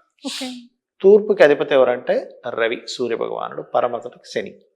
శనిచ్చే కారకత్వాలు ఏంటంటే బద్ధకం, ఆలస్యం అవ్వడం, ఏదైనా రోగ సంబంధించిన విషయాలు అనుభవించడం, ఇట్లాంటివన్నీ ప్లస్ కర్మ. తూర్పుకి రవి ఆరోగ్యం, జ్ఞానం, క్రియేటివిటీ, మిత్రుత్వము, అధికారము, పేరు ప్రఖ్యాతులు. ఇప్పుడు మీకు వీటిల్లో పేరు ప్రఖ్యాతులు, ఆరోగ్యం ఇవి కావాలా, లేకపోతే బద్దకించి ఇంట్లో ఎప్పుడు నిద్రపోవడం కావాలా? ఎవరైనా పేరు ప్రఖ్యాతులే కోరుకుంటారు కదా. అందుకే తూర్పు ఎక్కువ పెట్టాలంటారు. ఎందుకు తూర్పు ఎక్కువ పెట్టాలి, ఉత్తరం ఎక్కువ పెట్టాలంటే ఇది కారణము. ఇవి ఎందుకు తక్కువ పెట్టాలంటే ఇది కారణము. గురువు గారు ఇల్లు కట్టడానికి కొంతమంది పాత ఇల్లును కూల్చేసి కొత్త ఇంటి నిర్మిస్తారు. నిర్మించడానికి పాత ఇంటిలో వాడిన వస్తువులు కొత్త ఇంటికి వాడుకోవచ్చు. అంటే కిటికీలు కానీ లేదంటే తలుపులు పాత చెక్కతో చేసినవి ఉంటాయి కదా గురుగారు. సో వాటిని కొత్త ఇంటికి ఒక కొత్త డిజైన్ తోటి వాడుతారు అనమాట. సో అట్లా వాడడం మంచిదే అంటారు. ఎందుకంటే మనకి పాత ఇంటి కూల్చేస్తున్నామంటే నచ్చకో లేదంటే వాస్తు దోషంతోనూ కూల్చేస్తారు. అదే వస్తువులు తీసుకొచ్చి మళ్ళీ కొత్త ఇంటికి పెడితే ఆ ఎఫెక్ట్ ఇక్కడ ఉంటుందంటారా? మంచి ప్రశ్న అమ్మా. ఇక్కడ ఏంటంటే ఒకటి తల్లి, ఇక్కడ 3 విషయాలు పరిగణనలో తీసుకోవాలి. ఒకటి, మీకు ఆర్థిక స్థితి బాగాలేదు అనుకుంది, ఉదాహరణకి ఆర్థికంగా ఇబ్బంది ఉందండి, మళ్ళీ ఇప్పుడు కొత్తవి కొనలేము, మళ్ళీ అప్పులు చేయలేము. అప్పు చేయడం కాదు ఇక్కడ, అప్పు చేసి మళ్ళీ ఇబ్బంది పడడం కాదు ఇక్కడ. ఉన్న దాంట్లోనే ఇది చెడిపోలేదు అంటే ఏ దోషం రాలేదు, ఆ తలుపు ఉంది. ఉదాహరణకి ఒక ఇల్లు కూలగొట్టేస్తున్నాం, తలుపు కొత్తదే మొన్న ఈ మధ్య వేయించామండి, కొత్తగానే ఉంది, పెద్దగా పాడవలేదు, ఏదో కొద్దిగా పాత పడింది కానీ ఎక్కడ దోషం అంటే దానికి క్రాక్స్ కానీ ఏమి పాడవలేదు, దీన్ని వాడుకోవచ్చు అంటే హ్యాపీగా దానికి మళ్ళీ మంచిగా పెయింట్లు వేసుకుని వాడొచ్చు, తప్పులేదు. లేదా మీకు ఆర్థిక ఇబ్బంది ఉంది, అదేమి పాడవలేదు, వాడవచ్చు. కానీ అది పూర్తిగా పాడైపోయింది అనుకోండి, అంటే క్రాక్ వచ్చేసి పుచ్చిపోయింది అనుకోండి, అది వాడకూడదు. ఇంకోటి, అంత ఆర్థిక ఇబ్బందులు అంటే ఫస్ట్ ఇల్లు కట్టుకోడు మనిషి, లాజిక్ తెలియాలంటే కదా. లేదండి కొంతమందికి ఎలా ఉంటుందంటే ఒక 20 లక్షలు ఇల్లు అయితే ఆయన దగ్గర ఒక 10 లక్షలు ఉంది, అప్పుడు స్టార్ట్ చేస్తాడు ఇది ఆశతో. అప్పుడు మీకు ఈ పాత ఇంట్లో ఉండేటువంటిది ఏదైనా పాడవలేదంటే ఖచ్చితంగా వాడచ్చు, దోషమేమీ లేదు. కానీ పాడైతే మాత్రం వాడడం వల్ల ఇంకొంచెం ఇబ్బందుల్లోకి వెళ్తాడు. ఇది అంటే ఏమిటి, మనం ఎందుకు వాస్తులో ఎందుకు చెప్తామంటే ఈ వ్యక్తి నిర్మించుకున్నాక ఇంకో ఇబ్బంది పడకూడదు కానీ బాగుపడాలి కదా. అవును, కొత్తది స్టార్ట్ చేస్తున్నామంటే బాగుపడడానికి ఇప్పుడు ఏం లేదమ్మా, సింపుల్ గా చెప్తాను చూడండి. ఇప్పుడు అన్నం ఉంది, నిన్నటి అన్నం ఉంది ఉదాహరణకి, చలికాలం అయితే పాడవదు పెద్దగా, పొద్దునే పెరిగేసుకుని ఏదో తినేస్తాం. కానీ ఎండాకాలం అయితే పాడైపోతుంది. పాడైన అన్నం తినడం వల్ల మీ ఆరోగ్యం బాగుంటుందా పాడవుతుందా? ఖచ్చితంగా పాడవుతుంది. అలాంటప్పుడు తినకూడదు కదా. పాడవలేదంటే తినొచ్చు. అలాగే ఆ తలుపులు కానీ కిటికీలు కానీ ఎనీ ఐటమ్ మీకు పాడవలేదు, హ్యాపీగా మీరు ఇక్కడ వాడచ్చు. పాడైంది వాడకపోవడమే మంచిది. దానివల్ల మళ్ళా ఎందుకంటే ఇక్కడ ఇంకొంచెం ఇబ్బందికరమైన స్థితిలోకి వెళ్తారు కాబట్టి. ఓకే, దానికి ఎటువంటి క్రాషెస్ లాంటివి కానీ అట్లా పడకుండా ఒకవేళ ఉదాహరణకి కొద్దిగా పాడైంది కానీ దాన్ని ఏదైనా రిపేర్ చేయొచ్చు అండి, నా ఆర్థిక పరిస్థితి బాగాలేదు కొత్తగా కొనుక్కోవడానికి, రిపేర్ చేసుకొని నేను మళ్ళీ ఏదైనా చేసుకోవచ్చు అంటే మీ ఆర్థిక పరిస్థితి నిజంగా బాగున్నప్పుడు దానికి రిపేరు పెయింట్లు వేసుకుని వాడచ్చు, తప్పులేదు. గురువు గారు, ఈ 2024 అని కాకుండా చూసుకున్నట్లయితే చాలా మందికి సాధారణంగా పెళ్లి చేసుకోవాలి అంటే జాతకాలు చూస్తారు, జాతకాలు కలిసాయా లేదా, లేదంటే రాసులు కలిసాయా లేదా అనేసి ఫస్ట్ ఇవి చూసిన తర్వాతే ఒక సంబంధం అనేది కుదుర్చుకుంటారు, మెయిన్ ఇవే చూస్తారు. సో అట్లాంటిది ఏంటంటే అత్తారింటికి లక్ష్మీదేవిని తీసుకొచ్చే రాసులు ఏ రాసులు గల అమ్మాయిలను వివాహం చేసుకుంటే కలిసి వస్తుంది అంటారు? అలా ఏమి ఉండదు తల్లి, ఒక విషయం చెప్తాను చూడమ్మా. అంటే ఈ రాసులు అదృష్టవంతులు అనేసి ఒక విషయం చెప్తాను చూడండి. నేను మీకు ఒక విషయం చెప్తాను. శాస్త్రంలో ఎక్కడా కూడా గుర్తుపెట్టుకోండి, ఈ రాసుల వారికే మంచి జరుగుతుంది, ఈ రాసుల వారికి మంచి జరగదు, ఈ నక్షత్రం వాళ్ళకే మంచి జరుగుతుంది, ఈ నక్షత్రం వాళ్ళకి మంచి జరగదు అనేది ఉండదు. ఎందుకు చెప్తానంటే చూడండి, 27 నక్షత్రాలు మనకి, 12 రాసులు. 12 రాసుల్లోని 27 నక్షత్రాల్లోని కూడా అదృష్టవంతులు ఉన్నారు. సేమ్ ఇప్పుడు అశ్విని నుంచి రేవతి వరకు నక్షత్రాల్లో 27 నక్షత్రాల్లో జన్మించిన వారిలో కూడా బాగా ఇబ్బంది పడే వాళ్ళు ఉన్నారు, బాగా విపరీతంగా ధనం సంపాదించే వాళ్ళు ఉన్నారు, కోటీశ్వరులు ఉన్నారు, మిలియనర్స్ ఉన్నారు, ఆ రోజుకి గడవనటువంటి వ్యక్తులు కూడా ఉన్నారు. అదే అశ్విని నక్షత్ర జాతకుడేమో కోటీశ్వరుడు ఉన్నాడు, ఇబ్బంది పడే వ్యక్తి ఉన్నాడు. అదే మేషరాశిలో పుట్టిన వ్యక్తి కోటీశ్వరుడు ఉన్నాడు, ఇబ్బంది పడేవాడు ఉన్నాడు. అంటే ఇక్కడ ఏంటంటే శాస్త్రంలో ఎక్కడా కూడా ఈ రాశిలో జన్మిస్తే నువ్వు అద్భుతం ఎక్కడా చెప్పలేదు అని నేను ఫ్యాక్ట్ మాట్లాడుతున్నాను. ఉన్నటువంటిది ఏమిటి అంటే నీకు ధనయోగం ఉందా అంటే నువ్వు పుట్టిన సమయం పరంగా నీ ధనాధిపతి ఎలా ఉన్నాడు, దానివల్ల మీకు డబ్బులు వస్తాయి. మీ లగ్నం ఎలా ఉంది దాన్ని బట్టి మీ శరీర పౌష్టి ఉంటుంది, మీకు కీర్తి ప్రఖ్యాతలు ఉంటాయి. మీ యొక్క 4th హౌస్ ఎట్లా ఉందో దాన్ని బట్టి మీకు ఆస్తులు గాని విద్య గాని వస్తుంది. ఆ మంచి మదర్, ఒక్కోసారి 4th హౌస్ పాడైంది, మదర్ కి అనారోగ్యం రావడం లేదా విద్య సరిగ్గా సాకపోవడం ఇలా ఉంటుంది. అదేవిధంగా మీకు 7th హౌస్ ఎలా ఉంది దాన్ని బట్టి మీకు జీవిత భాగస్వామి వస్తారు. 12వ స్థానం ఎలా ఉంది దాన్ని బట్టి మీకు జీవిత భాగస్వామితో వివాహ జీవితం నడుస్తుంది. 10వ స్థానాన్ని బట్టి వృత్తి లాభస్థానాన్ని బట్టి మీరు లైఫ్ లో ఉండే గెయిన్స్. 12వ స్థానం బట్టి మీ యొక్క తండ్రాస్తి కలిసి రావడం, లేకపోతే మీ ఇన్వెస్ట్మెంట్స్ చక్కగా ఫ్రూట్ఫుల్ అవ్వడమా, ఇట్లా చాలా రకాలు ఉంటాయి. అంతేగాని ఒక నక్షత్రం వాళ్ళ కోటీశ్వర్లు అవ్వరని, ఒక నక్షత్రం వాళ్ళు కోటీశ్వర్లు అవుతారని ఎక్కడా లేదు. శాస్త్రం మొత్తం మీరు తిరగేయండి. ఎందుకంటే మీరు భృగునందనాడి తీసుకున్నా, పరాశర పద్ధతి తీసుకున్నా, జైమినీ సిస్టమ్ తీసుకున్నా, ఆ శ్లోకాలు మీరు ఎవ్రీథింగ్ చదివినా ఈ నక్షత్రంలో పుట్టిన వాళ్ళు ఖచ్చితంగా వీరు కోటీశ్వరుడే అవుతాడని కానీ, వీళ్ళు ఖచ్చితంగా నిరుపేద అవుతారని కానీ ఉండదు. ఏమిటది మరి అంటే, మరి అవునండి మరి ఎట్లా చెప్తారు అంటే, ఇట్స్ డిపెండ్ ఆన్ మీరు జన్మించినప్పుడు లగ్నం నుంచి ఉన్నటువంటి ధనాధిపతి ఎలా ఉన్నాడు, ధనాన్ని ఇచ్చేవాడు దశలా ఉంది. మీకు ఒక్కొక్కసారి ఏమవుతుందంటే ధనాధిపతి బాగుంటాడు కానీ చిన్నప్పుడు అయిపోద్ది మహాదశ ఏం చేసుకుంటాడు. చిన్నప్పుడు 10 ఏళ్ల లోపల అయిపోతే అప్పుడు ధనాధిపతి మహాదశ ఎప్పుడు ఉండాలి, ఒక యుక్త వయసు వచ్చినప్పటి నుంచి ఉండాలి. ఒక 20 ఏళ్ళలో 25 ఏళ్ళ నుంచి ఒక 40-50 ఏళ్ళ వరకు ఉంటే ఆ పీరియడ్ అనేటువంటిది ఆ అబ్బాయి సంపాదించే సమయం. చిన్నప్పుడు లేకపోతే 60 ఏట వస్తే 60 ఏట వస్తే ఎలా ఉంటుంది అంటే, KFC అతనికి సుడి తిరిగినట్టుగా 60th ఇయర్ లో KFC అతనికి ఎప్పుడు 60th ఇయర్ లో ఆయన పెరిగింది అతనిది, అప్పుడు వస్తుంది. అందుకని ఏంటంటే ఒకటే గుర్తుపెట్టుకోండి, మరి ఇదంతా ఎలా ఏర్పడుతుందండి? Simple logic. మనకి సనాతన ధర్మం ఏం చెప్తుంది, మన వేదాలు పురాణాలు ఏం చెప్తున్నాయంటే, నువ్వు ఇవ్వడం వల్ల ఇవి పొందుతావు అంటుంది. అంటే ఎలాగా, ఒక వ్యక్తి ఇబ్బంది పడుతున్నాడు, ఇంకా నువ్వు ఇబ్బంది పెడితే ఆ పాపం నీకు నెక్స్ట్ జన్మలో నువ్వు ఇబ్బంది పడేలా జరుగుతుంది. ఒక వ్యక్తి బాధలో ఉన్నాడు, నువ్వు ధన సహాయం చేయలేకపోవచ్చు కానీ ఒక మాట సహాయం చేయి. ఏదో బాధపడుతున్నా, నీకు బాగా అయిందిలే, నువ్వు ఇంత పొగరగా ఉండేవాడు కాబట్టి నీ కర్మ అలాగే బాగైందని ఇంకా ఇబ్బంది పెట్టకూడదు. సరే ఓకే ఫైన్, నువ్వేదో తెలియని దీంట్లో నువ్వు పాడైంది, సరే నో ప్రాబ్లం, ఇక్కడ నుంచి నువ్వు బాగుంటావని ఒక సపోర్ట్ చేసావనుకోండి అమ్మా, ఆ వ్యక్తి మీ పట్ల అంతకుముందు ఎంతటి నెగిటివ్ ఉన్నా కూడా, అరే నేను ఎట్లా మాట్లాడినా వీళ్ళు ఇంత పాజిటివ్ గా నాకు సపోర్ట్ చేశాను, ఈ క్షణం నుంచి మీతో పాజిటివ్ గా ఉండొచ్చు, ఆ వ్యక్తిలో మార్పు రావచ్చు. అంతే కదా. అలా ఏంటంటే శాస్త్రం ఏం చెప్తుందంటే, నువ్వు ఎటువంటి ఇబ్బందిని ఎదుటి వారికి నువ్వు కల్పిస్తావో అది కర్మగా మారుతుంది. అది పాపకర్మ అయితే పాపము, పుణ్యకర్మ అయితే పుణ్యకర్మగా మారి ఈ జన్మలో మీకు అదొక బ్యాంక్ బ్యాలెన్స్ లా మారి మీకు వస్తుంది. అది మీరు అప్పుగా మార్చుకుంటారో మీ కర్మని, బ్యాంక్ బ్యాలెన్స్ మార్చుకుంటారో మీ ఇష్టం. అప్పుగా మార్చుకుంటారో రుణం తీర్చుకోవాల్సి వస్తుంది ఈ జన్మలో, జన్మెత్తి. అప్పుగా ధనం సేవింగ్స్ గా మార్చుకుంటే మీకు అది. అందుకే చూడండి, కొంతమంది ఇళ్లలో కొంతమందికి వెళ్ళేవాడు ఆ వ్యక్తి కోటీశ్వరుడు ఇంట్లో పడతాడు, ఏ ప్రాబ్లం ఉండదు పెద్దగా ధనాన్ని గురించి. ఏమంటే అనారోగ్యం ఉండొచ్చు, లేకపోతే ఇంకేదైనా రిలేషన్స్ లో గొడవలు ఉండొచ్చు, కానీ ఫైనాన్స్ కి ఇబ్బంది ఉండదు. ఎందుకు, ఫైనాన్స్ రిలేటెడ్ సంబంధించినటువంటి విషయం ఏదైతే ఉందో ఆ యొక్క జాతకుడు చక్కగా పూర్వజన్మలో ఆ పుణ్యం చేశాడు. మొత్తం మన శాస్త్రాలన్నీ చెప్పేది ఒకటే, పరోపకారం పుణ్యం, పరపీడనం పాపం. ఇది గనక పాటించగలిగితే జాతకం ఆటోమేటిక్ గా మంచి జాతకంలో పుడతాడు. అయితే కొన్ని ఉన్నాయి ఏమిటి, ఇప్పుడు మరి నక్షత్రాలన్నీ కొన్నిటికి దేనికి అంటే, ఇప్పుడు ముహూర్తాలు పెడతారు, ఈ ఫలానా నక్షత్రం ఫలానా ముహూర్తానికి పనికిరాదు. భరణి నక్షత్రం ఉంది, యమ నక్షత్రం అంటారు, అది వాడకూడదు ముహూర్తానికి. అగ్ని నక్షత్రమైన కృత్తిక వాడకూడదు. అలాగే వివాహాలకి పుష్యమి నక్షత్రం రోజు ముహూర్తం పెట్టకూడదు. ఇట్లా కొన్ని నక్షత్రాలు చెప్పబడింది. ఇప్పుడు అశ్విని నక్షత్రం ఉంది, అది దేనికి వాడతారు, ఔషధ సేవనం కోసం వాడాలి, ఔషధం తయారు చేయడం కోసం వాడాలి. అంటే అందులో ఒక ఎనర్జీ ఉంది, ఆ ఎనర్జీని నువ్వు ఏ ముహూర్తానికి నువ్వు వాడతావు దానికోసం తెలుసుకోవాలి. కానీ ఒక మనిషి ఒక నక్షత్రంలో పుట్టినప్పుడు ఖచ్చితంగా ఈ వ్యక్తి ఆ నక్షత్రాన్ని పట్టుకొని కోటీశ్వరుడు అయిపోతాడని డిసైడ్ చేయకూడదు. ఎందుకంటే ఆ నక్షత్రం యొక్క లక్షణాలు ఉంటాయి. ఆ నక్షత్రం చంద్రుడున్న నక్షత్రాన్ని బట్టి ఫలానాది ఫలానా నక్షత్రం అని చెప్తారు. ఇప్పుడు మీది ఒక నక్షత్రం, నాదే ఆ కెమెరామెన్తో ఒక నక్షత్రం ఉంది. ఆ రోజు చంద్రుడు మనం జన్మించినప్పుడు ఉన్న రోజు ఆ చంద్రుడు ఎవరైతే ఉన్నారో ఆ చంద్రుడు ఆ నక్షత్రం మీద సంచారం జరుగుతూ ఉంటుంది. జరిగినప్పుడు మనకు ఆ తత్వం వస్తుంది, మన మైండ్ సెట్ అలా ఉంటుంది.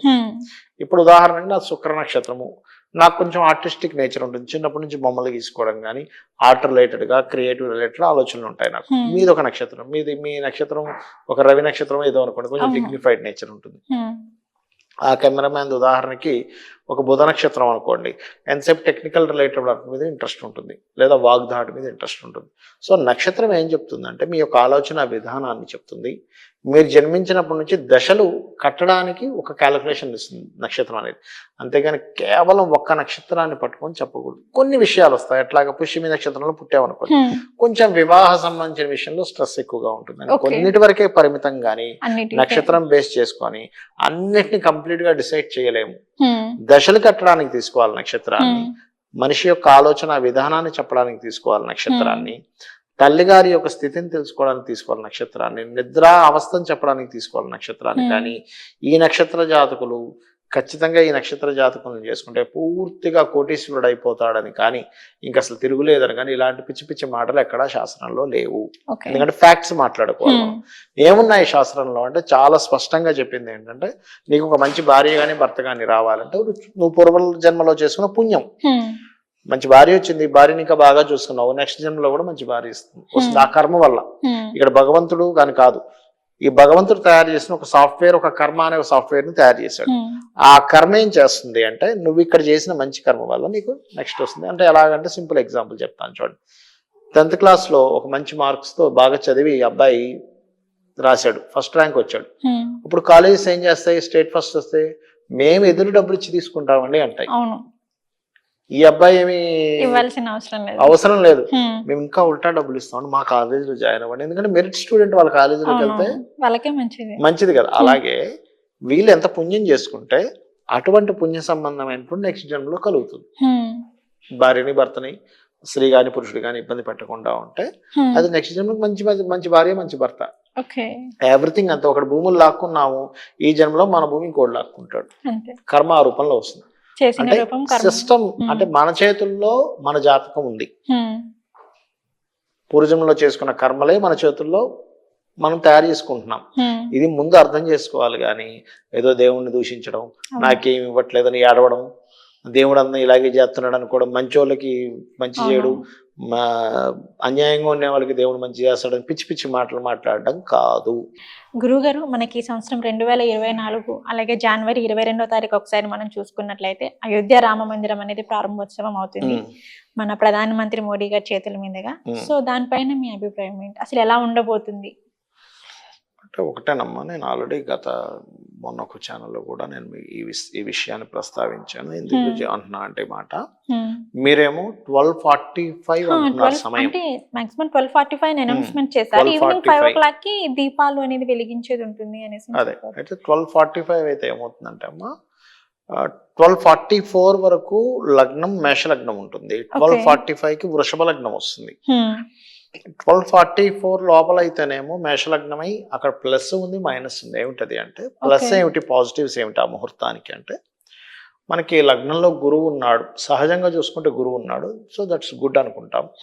దశమంలో రవి ఉన్నాడు అంటే ఏదైనా ఒక ముహూర్తానికి గనక లగ్నంలో గురువు గనక ఉన్నట్లయితే ఒక 1000 దోషాలు తీసేస్తాడని, 1,00,000 దోషాలు తీసేస్తాడని ఒక ఉంది ముహూర్త సింధు అనేటువంటి గ్రంథాల్లో ఉన్నటువంటి విషయం అది. మేషలగ్నం అయితే నేను చెప్పినటువంటిది. వృషభ లగ్నం అంటున్నారు మీరు, అంటే 12:45 కనుకైతే వృషభ లగ్నం మారుతుంది. అయోధ్య ప్రదేశాన్ని లాంగిట్యూడ్ లాటిట్యూడ్ గా తీసుకుంటే అప్పుడు యాక్చువల్గా ఆ ముహూర్తం పెట్టరు ఎవరు కూడా, ఎందుకంటే అష్టమంలో గ్రహాలు ఉన్నాయి, అష్టమ శుద్ధి లేకుండా ముహూర్తం పెట్టరు. అది కాక భాగ్యంలో రవి ఉండగా ఎవరు పెట్టరు, 12లో గురువు ఉండగా ఎవరు పెట్టరు. అంటే ముహూర్తం అది కరెక్ట్ కాదు. అలా అని ముందు ముహూర్తం మంచిదా అంటే కొంత దానికి అగ్ని పంచకం ఏర్పడుతుంది ఆ ముహూర్తానికి. అగ్ని పంచకము అంటే పంచకరహితము అంటారు. అంటే ఒకటి ఇక్కడ మనం ఎగ్జంప్షన్స్ కండిషన్స్ కొన్ని తీసుకోవాలి. ముహూర్తంలో ఏదైనా దోషం ఉన్నప్పుడు గురువు రవులు కాపాడతారు అంటారు. అదేవిధంగా ఇటువంటి ఆలయ మందిరాలకి వీటికి మానవ సంబంధించిన వాటికి వేరు, ఈ దేవతా సంబంధించిన వాటికి భగవంతుడు ఆ నిర్ణయం ఆల్రెడీ ఆయన చేసుకుని ఉంటాడు. ఆయన దేనికోసం ఆయన లీల మనకు అర్థం కాదు. అవును. ఎలా ఉంటుందంటే అమ్మా, ఇప్పుడు రామచంద్రమూర్తి సాక్షాత్ పరమాత్మ భూమి మీదకి మనుష్య రూపంలో వచ్చి తిరుగాడింది ఎందుకు అంటే ఒక మనిషి ధర్మంగా ఎలా బ్రతకొచ్చు అని చెప్పి ఆయన చేసి చూపించాడు. ఓకే, అలాంటి సమయంలో అతనికి ఏదైతే పట్టాభిషేకం కోసం పెట్టిన ముహూర్తము ఏదైతే ఉందో అది అడవులకు వెళ్ళవలసిన పరిస్థితి ఏర్పడింది. అదేమిటంటే అంత మహర్షులు అలా ఎందుకు పెట్టారంటే ఆ మహర్షులకు తెలియదా అంటే తెలుసు. వాళ్ళ ఉద్దేశం ఏంటంటే ఈయన పట్టాభిషిక్తుడు అవ్వే ముందు దుష్ట శిక్షణ చేయాలి, శిష్ట రక్షణ చేయాలి, అంటే శిష్టుల్ని రక్షించాలి, దుష్టుల్ని చేయాలి. ఆయన అవతారం యొక్క ముఖ్య ఉద్దేశం ఏమిటి అంటే ఆయన అవతారం రావణాసురుణ్ణి హతమార్చడానికి, దుష్ట శిక్షణ చేయడానికి, ఎలా బ్రతకాలో మనిషిగా పుట్టి ఎలా బ్రతకాలో నేర్పించడానికి ఆయన అవతారం. అంటే ఇప్పుడు కష్టాలు వచ్చినప్పుడే కదమ్మా మనిషి అతను ఇది నిలబెట్టుకోగలుగుతాడు, స్ట్రాంగ్ అవుతాడు. అడవుల పాలు ఇప్పుడు అంతటి తండ్రి నువ్వు వెళ్ళవలసిందే అని చెప్పి కైకేయి ద్వారా తెలిసినప్పుడు అయ్యో ఇదేముంది, తండ్రి నువ్వు మాట ఇచ్చావు, నీ మాట తప్పకూడదు, నువ్వు ఇచ్చిన మాట తప్పకూడదు కాబట్టి నేను వెళ్తాను. అంతేగాని అదేంటి రేపు ఇప్పుడు ఇవాళ రేపు అనుకోండి అమ్మా, పొద్దున్నే సీఎం తండ్రి కనుక కొడుకుని సీఎం చేస్తాను అనుకోండి, వద్దంటే వెంటనే పెద్ద గొడవలు అయిపోతాయి, అల్లర్లు అయిపోతాయి. అలా ఎలా చేస్తావు, రాత్రి అన్నావు నువ్వు సీఎం చేస్తానని నేను మొత్తం రెడీ చేసుకున్నా, నా ఫ్రెండ్స్ కి చెప్పేసుకుని నా పరువు పోద్ది అంటాడు. అసలు నాకు కదా రావాల్సింది, నాకు కదా రావాల్సింది, అట్లా చేస్తాను. ఆఖరికి తండ్రిని చంపేసి అంతటి వాళ్ళు ఉన్నారు ఇప్పుడు. మీరు కనుక అంటే నిజం మాట్లాడుకోవాలంటే ఇప్పుడు ప్రజెంట్ కనుక తండ్రి గనక కొడుకుని చేస్తాను అంటే, ఒకవేళ పొద్దునే కనుక మాట మారిందంటే తల్లిదండ్రులు ఇద్దరిని చంపేసి అంత ఘోరంగా ఉంది. ఏదైనా కొనిస్తాను అని చెప్పి కొనివ్వలేదు అంటే అంటేనే గందరగోళం అయిపోయింది. అలాంటిది శ్రీరామచంద్రమూర్తి రాజ్యాన్ని మొత్తం చక్రవర్తి అవ్వాల్సిన అతన్ని నువ్వు రేపు పొద్దున్నే అడవులకు వెళ్ళాలి అంటే ఇక్కడ ఇది లేదు అని కైకేయి ద్వారా తెలుస్తూ తండ్రి లోపల బాధపడుతూ దుఃఖపడుతూ ఉంటే, అయ్యయ్యో తండ్రి ఇచ్చిన మాట వరాలు ఇచ్చాడు ఆయన రెండు. కైకేయికి ఇచ్చిన వరాల్లో తండ్రి మాట నిలబెట్టాలి కాబట్టి నేను సంతోషంగా వెళ్తానని వెళ్ళిన మనిషి మానవ అవతారంలో వచ్చినట్టు ఆ యొక్క విష్ణుమూర్తి అలా చూపించాడు మనకి. అంటే అతని ఆదర్శం. అంటే మరి ఈ ముహూర్తం గనక నిజంగా మేషలగ్నంలో గనక పూర్తి అంటే ముహూర్తం గనక ఉన్నట్లయితే ఇక్కడ దీనికి అగ్నిపంచకం ఉంది. అయితే దీనికి కొన్ని దోషాలు కూడా మనకు పోవడానికి లగ్నంలో గురువు దశమంలో రవి ఉన్నారు. అయితే అక్కడ కొన్ని హోమాలు అవి జరుగుతాయి కాబట్టి ఆ అగ్నిపంచకం అనేది ఆ అగ్ని రూపంలో కూడా తగ్గుతుందని నేను భావిస్తున్నా. అయితే భగవంతుడు పెట్టించుకుంటాడమ్మా ఈ ముహూర్తాలను, మనం పెట్టడం ఏమి ఉండదు. ఇది దేవతా సంబంధించినటువంటివన్నీ కూడా భగవంతుడు లీల ఏదో ఉంటుంది, దానికి వేరే ఉంటుంది. మన దీనికి అందవు కొన్ని విషయాలు. మన మానవ నేత్రాలతో కొన్ని ఎలా అయితే కనబడవో, కొన్ని శక్తులు అయితే మన కంటికి ఎలా కనబడవో, కొన్ని లీలలు మనకు అర్థం కాదు ఆ భగవంతుడు ఏం చేస్తున్నాడు అనేటువంటిది. కాబట్టి నేను అనుకోవడం ఏంటంటే అంతా ఆయన లీల. కాకపోతే ఈ ముహూర్తం వల్ల కొంతవరకు కొన్ని అల్లర్లు కావచ్చు, కొంత అగ్ని సంబంధించిన విషయాల్లోని కొంత జాగ్రత్తగా ఉండాలని సూచిస్తుంది అక్కడ. అంటే అదే ముహూర్తంలో జరిగితే, అదే ఆ ముహూర్తం కాకుండా కొంచెం పక్కకి జరిగినా కూడా అది అష్టమంలో కుజుడు శుక్రుడు ఉన్నాడు కదా. ఇంకా చెప్పాలంటే అసలు 12:45 లోపల ముహూర్తమే కొంత బెటర్. 12:45 ముహూర్తం కంటే కూడా 12:45 బెటర్. 12:45 లోపలదే బెటర్. లోపలే చేసుకోవాలి. 12:45 వృషభ లగ్నం వస్తుంది. వృషభ లగ్నంలో అష్టమ శుద్ధి లేదు. అంటే ముహూర్తానికి ఎలా చూడాలంటే అష్టమ శుద్ధి ఎలా ఉంది, లగ్న శుద్ధి ఎలా ఉంది, ముహూర్తం పెడుతున్న సమయానికి ఏ భావానికి సంబంధించిన ముహూర్తం పెడుతున్నామో ఆ ముహూర్తానికి ఆ గ్రహం ఎలా ఉంది, ఆ భావం ఎలా ఉంది చూసి దీన్ని పంచికరహితము అంటారు. పంచికరహితము అంటే ముహూర్తం పెడుతున్న సమయానికి ఉన్న లగ్నం ఎన్నో లగ్నం అయింది. ఉదాహరణకి ఇది మేష లగ్నం అయింది. ఏది మేష లగ్నంలో పెడితే అంటే 1వ లగ్నం. ముహూర్తం పెడుతున్నప్పుడు రోజు ఉన్నటువంటి నక్షత్రం ఏమిటి అని చెప్పి చూస్తారమ్మా. నక్షత్రాన్ని కనుక చూసుకున్నట్లయితే ఆ రోజు ఉన్నటువంటి నక్షత్రం పర్టికులర్గా చూసుకున్నటువంటి మృగశిర నక్షత్రం. అంటే అశ్విని, భరణి, కృత్తిక, రోహిణి, మృగశిర 5వ నక్షత్రం అయింది. ఆ రోజు ఉన్నటువంటి తిథేమిటి, ఆ రోజు ఉన్నటువంటి వారం ఏమిటి, ఇవన్నీ చూస్తారు.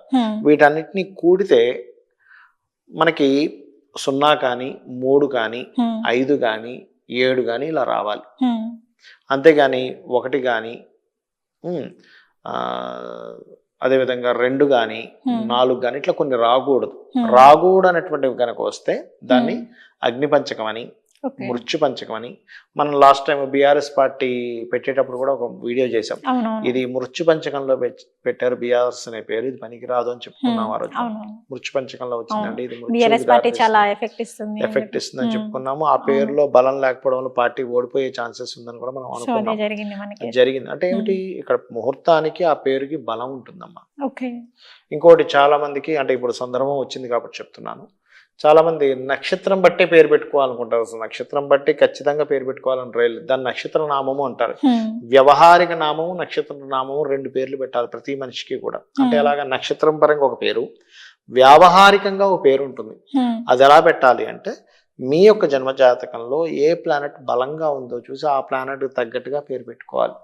లేదా మీ నక్షత్రం నుంచి కొన్ని నక్షత్రాలు గణనం చేసి ఆ రకంగా పేర్లు పెట్టుకోవాలి. అలా ఎందుకు చెప్తున్నానంటే ఇప్పుడు చూడండి, శ్రీరామచంద్రమూర్తి పుట్టినటువంటిది పునర్వసు నక్షత్రం. ఆయన పెట్టిన పేరేమిటి, చిత్తా నక్షత్రం పేరు పెట్టారు. రామ రకారం పేపోరారిలో చిత్తా నక్షత్రం రా అంటే రకారం, తులారాశిలో పేరు పెట్టారు. మరి ఎందుకు పెట్టారు? వాళ్ళకి తెలియదా? శ్రీకృష్ణ పరమాత్మ కూడా అంతే, రోహిణి నక్షత్రంలో పుట్టాడు, ఆయన కూడా కృష్ణ చిత్తా నక్షత్రం పేరే వచ్చింది. ఎందుకు అలాగా అంటే మనం ఇక్కడ అర్థం చేసుకోవాల్సింది ఏమిటంటే ఆ నక్షత్రంతో ఉన్న పేరే వ్యవహారిక నామంగా పెట్టకూడదు. నక్షత్ర నామంగా పెట్టుకొని వ్యవహారిక నామంగా ఇంకో పేరు పెట్టుకోవాలి. ఇది రూల్. ఇది చాలా మంది తెలియక ఇదే పెట్టుకోవాలేమో అనుకుని దాన్నే పాటిస్తున్నారు. అది పెట్టకూడదనే ఉంది శాస్త్రంలో చెప్పాలంటే. అది ఓకే. అంటే మనకి అయోధ్య రామ మందిరం ప్రారంభోత్సవం ఒకసారి చూసుకున్నట్లయితే మధ్యాహ్నం 12:45కి ముందే చేసేసుకుంటే ఏదైనా చేసుకోవడమే. అంటే ఈ రెండు లగ్నాల్లో చూసుకున్నట్లయితే 12:45 దాడింది ఇంకా ఘోరంగా ఉంది. అంటే అక్కడ పంచగ్రహితం జరుగుతుంది, కానీ అక్కడ గురువు 12లో ఉండడం, రవి 9లో ఉండడం కరెక్ట్ కాదు. ఇదే కొంత బెటరు, బట్ ఇందులో కూడా కొన్ని దోషాలు ఉన్నాయి. బట్ ఇక్కడ ఏంటంటే అక్కడ జరిగేటువంటి కొన్ని హోమాలు కానీ అవన్నీ కూడా చాలా మటుకు దానికి ఎగ్జంప్షన్ ఇస్తుంది అని నేను భావిస్తున్నాను. బట్ ఏదైనా కూడా మన రాముడు మనకు ఆదర్శము. ఆ శ్రీరామచంద్రమూర్తి అనుగ్రహం అందరికీ అద్భుతంగా ఉండాలి. ఇది అద్భుతంగా జరగాలని మనం మనస్ఫూర్తిగా కోరుకోవాలి. ఎందుకంటే స్వామి చూసుకుంటాడు ఆ ముహూర్తాన్ని. ఆ ముహూర్తం గురించి మనం బెంగపడాల్సిన అవసరం లేదు. గురువుగారు, మనకి సాధారణంగా అంటే ఇప్పుడు సాధారణంగా ఎక్కడ చూస్తున్నా గానీ చాలా మందికి ఏంటంటే నరదిష్టి అనేది విపరీతంగా వచ్చేస్తుంది. ఒకరు ఎదుగుతున్నా గానీ, లేదంటే డబ్బు సంపాదిస్తున్నా గానీ, సంథింగ్ ఇట్లా ఐశ్వర్యం ఉన్నా గానీ, ఏదో ఒక విధంగా అయినా గానీ నరదిష్టి అనేది విపరీతంగా రావడం వల్ల మనిషి అనేది చాలా అతలకుతలం అయిపోతారు. సో అటువంటి నరదిష్టి తొలగిపోవాలి అంటే ఏం చేయాలి అంటారు? ఫస్ట్ ఒక విషయం అడుగుతానమ్మా, మీరు నమ్ముతారా దిష్టి ఉందని? నేను నమ్ముతానా అంటే కొంచెం నమ్ముతాను, ఎక్కువ నమ్మను, బట్ కొంచెం. అంటే దానికంటూ ఒక ప్రాక్టికల్ గా మనకంటూ ఒక కొలమానం కానీ దిష్టి ఉంది అని చెప్పి నిర్ధారణ చేసుకోవడానికి కానీ మనకు కొన్ని ఆధారాలు కావాలి కదా ఎప్పుడైనా కూడా. నేను తీసుకున్నటువంటి చెప్పి నేను మీకు దీని గురించి వివరణ ఇస్తాను. మీరు ఈ దిష్టి తగిలింది అనేటువంటిది తొందరగా ఎవరి మీద చూపిస్తుంది అంటే చిన్నపిల్లల మీద చూపిస్తుంది. గమనించండి, ఎందుకంటే పిల్లల్ని కనుక మనం బయటికి తీసుకొస్తే తర్వాత విపరీతంగా ఏడుస్తుంటారు, చికాకుగా ఉంటారు. అంత చికాకు పడుతున్న చిన్నపిల్లలకి వాళ్ళకి సైకలాజికల్ గా వాళ్ళు ఏదో అంటే వీళ్ళు ఇలా చేశారు కాబట్టి తగ్గిపోయింది అనే ఉండదు. వాళ్ళ లోకంలో వాళ్ళు ఉంటారు. కానీ ఇంట్లో తల్లిదండ్రులు ఏం చేస్తారు, తాతమ్మ పెద్దవాళ్ళు ఏం చేస్తారు, ఉప్పు తీసుకొని చుట్టూ తిప్పి పడేయడం కానీ, లేకపోతే ఒక గుడ్డకి నూనెలో ముంచి వాళ్ళకి వాసన చూపించి ఆ గుడ్డను కాలిస్తే కూడా ఇమ్మీడియట్లీ ఆపేస్తారు. ఎందుకు ఆపేస్తారు అంటే దిష్టి అనేటువంటి దేంతో సంబంధం కలిగి ఉందంటే మనకు చుట్టూ ఆరాతో సంబంధం ఉంటుంది. మన చుట్టూ ఆరా ఉంటుంది. అంటే మన సాంప్రదాయంలో మన దగ్గర ఉన్నటువంటి విషయం ఇవన్నీ కూడా మనం నమ్ముతాం. సనాతన ధర్మంలో మనకు ఉన్నటువంటిది ఏంటంటే ఒక ఆరాకి ఈ బ్యాడ్ ఎనర్జీ అంటే మన కంటికి కనబడనటువంటి శక్తులు చాలా ఉంటాయి. నీ కంటికి కనబడేదే ఉంది అనుకుంటే కరోనా కూడా లేదని అనుకోవాలి. కంటికి కనబడదు, మరి కనబడదు. మరి కరోనా లేదంటే ఎక్కడ కంటికి కనిపిస్తుందా అంటే విలయ తాండవం ఆడుతుందని టీవీలో ఇచ్చారంటే నేను రోడ్డు మీద బండి వేసుకొని తిరిగాను, ఎక్కడ నాకు ఆ తాండవం కనబడలేదు, అబద్ధం ఆడుతున్నారంటే అబద్ధం చెప్పారు అనుకుంటే ఎట్లా? ఇవన్నీ కొన్ని ఎలా ఉంటాయంటే కొన్ని మన కంటికి కనబడవు. మన మాంస నేత్రానికి అందవు. ఈ పక్కనే లలితామ్మవారు కూర్చోవచ్చు, ఈ పక్కన పిశాచం కూర్చోవచ్చు, మన కంటికి కనబడదు. అలాగే ఒక ఎనర్జీ అనేటువంటిది ఉంది విశ్వంలో. ఇది బాగా అర్థం చేసుకోవాలి ఫస్ట్. అదేంటి? ఒక నెగటివ్ ఎనర్జీ ఫామ్ అయ్యి ఉంది, పాజిటివ్ ఎనర్జీ ఫామ్ అయ్యి రెండు ఉంటేనే విశ్వం ఉంది. ఇప్పుడు బయటికి వెళ్ళి వచ్చినప్పుడు కొన్ని సమయాల్లో, అందుకే చూడండి చిన్నపిల్లల్ని చీకటి పడ్డ తర్వాత బయటికి తీసుకెళ్ళొద్దు అంటారు. ఏది? నెలల పిల్లల్ని, పెద్దవాళ్ళని కాదు, నెలల పిల్లల్ని. ఎందుకంటే తొందరగా వాళ్ళలోకి ఒక బ్యాడ్ ఎనర్జీ రావడానికి ప్రయత్నిస్తూ ఉంటుంది. ఎందుకంటే వాళ్ళకి ఉన్న కెపాసిటీ తక్కువగా ఉంటుంది. కొంచెం వాళ్ళకి ఏమీ తెలియదు. వాళ్ళకి దేవతలు కనిపిస్తుంటారు, పిశాచాలు కూడా కనిపిస్తుంటాయి వాళ్ళకి. ఆ కనబడ్డప్పుడు వీళ్ళు ఏదైనా నవ్వినా, లేకపోతే వీళ్ళు కొంచెం భయపడ్డగా వీళ్ళలో ఉండే యాక్షన్స్ బట్టి వాళ్ళ దగ్గరికి వస్తూ ఉంటుంది ఎనర్జీ అనేది. అందుకే పిల్లలకి దేవుడు కనిపిస్తాడంటారు. వాళ్ళు నవ్వుతూ ఉంటారు.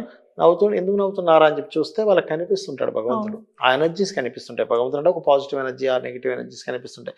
అవి ఆడుతూ ఉంటాయి వెళ్తూ. అందుకే వీళ్ళు ఇలా కేరింతలు కొడుతూ చేతులు కాళ్ళు ఆడిస్తూ నవ్వుతూ ఉంటారు. మనకు అర్థం కాదు ఎందుకు నవ్వుతున్నారా, ఆకాశం వైపు చూస్తూ నవ్వుతున్నారా. అలా కొంతమందికి పెద్దవాళ్ళకు కూడా దిష్టి తగులుతుంది. ఎందుకు అంటే వాళ్ళలో సూర్యశక్తి తక్కువగా ఉంటుంది, సూర్య భగవానుడి శక్తి తక్కువగా ఉంటుంది. అంటే వాళ్ళ జన్మజాతక చక్రాల్లో రవి గనక డెబిలిటేషన్లో ఉన్నా, లేకపోతే తక్కువ ఎనర్జీస్ కలిగి ఉన్నప్పుడు వీళ్ళలో తొందరగా బ్యాడ్ ఎనర్జీస్ ఫామ్ అవుతాయి. ఇంకోటి స్త్రీలు ప్రత్యేక మన శాస్త్రాలు చెప్పినటువంటిది, ఇలా ఫ్రీ హెయిర్ వదులుకుంటారు కదమ్మా, పగలపూట వదులుకోవచ్చు తప్పులేదు, కానీ చీకటి పడ్డ తర్వాత ఖచ్చితంగా ముడేసుకోవాలి, దానికి ఒక రబ్బర్ బ్యాండ్ వేసుకోవాలి. లేనట్లయితే ఏమవుతుందంటే పిశాచము అనేటువంటిది వెంట్రుకల ద్వారా ఎంటర్ అవుతుంది మనిషిలోకి. ఆ జాగ్రత్త ఖచ్చితంగా స్త్రీలు తీసుకోవాలని శాస్త్రంలో చెప్పినది. మరి ఏమవుతుందండి ఎంటర్ అవుతాయంటే, ఇవాళ రేపు చిన్నపిల్లలు కూడా అనారోగ్య సమస్యలు ఎందుకు వస్తున్నాయంటే దీనివల్లే. పాపం మంచి చక్కగా ఉంటారు, ఇబ్బంది పడుతూ ఉంటారు, లేకపోతే ఒక రకమైన ప్రవర్తన వస్తుంది వాళ్ళలో, మొండిగా. ఇంట్లో వాళ్ళు మంచి చెప్తున్నా వీళ్ళకి అర్థం కాని స్థితిలోకి వెళ్ళిపోతారు. తర్వాత రియలైజ్ అవుతారు, మా మదర్ ఈరోజు చెప్పింది నేను ఎందుకు వినలేదు అని రియలైజ్ అవుతారు. నేను మంచిదాన్నే కదా, నేను ఎందుకు వినలేదు, నేను ఎందుకు అప్పుడు అలా ప్రవర్తించాను. తల్లిదండ్రులకి అర్థం కాదు, పిల్లలకి అర్థం కాదు ఎందుకు అలా ప్రవర్తిస్తున్నారు. బికాజ్ ఆఫ్ పిశాచాలు మనతో వస్తూ ఉంటాయి. పిశాచం అంటే ఇన్ సెన్స్ అదేదో దెయ్యం భూతం అని కాదు, అదొక ఎనర్జీ అంతే. మీరు ఆ పాయింట్ ఆఫ్ వ్యూలో అర్థం చేసుకోండి. ఇవి ఫస్ట్ మన చుట్టూ ఉన్నాయి. దేవత ఉంది అంటే negative positive both is there. మన గాలిలో ఎలా అయితే కార్బన్ డైఆక్సైడ్ ఆక్సిజన్ రెండు ఉన్నాయో, మనం ఏం చేస్తాం, పీల్చుకొని ఆక్సిజన్ మాత్రం తీసుకుని కార్బన్ డైఆక్సైడ్ బయట వదులుతాం. ప్రతి దాంట్లో ఎలా అయితే బోత్ అన్నీ ఉన్నాయో, ఈ విశ్వంలో కూడా కనబడని శక్తులు అలా ఉన్నాయి. దేవుడు ఉన్నట్టే దెయ్యం కూడా ఉంది. దెయ్యం అంటే ఇన్ సెన్స్ నెగిటివ్ ఎనర్జీ ఉంది. అయితే ఇక్కడ మనం అర్థం చేసుకోవాల్సింది ఏమిటంటే, ఈ దిష్టి అనేటువంటిది తగులుతుంది.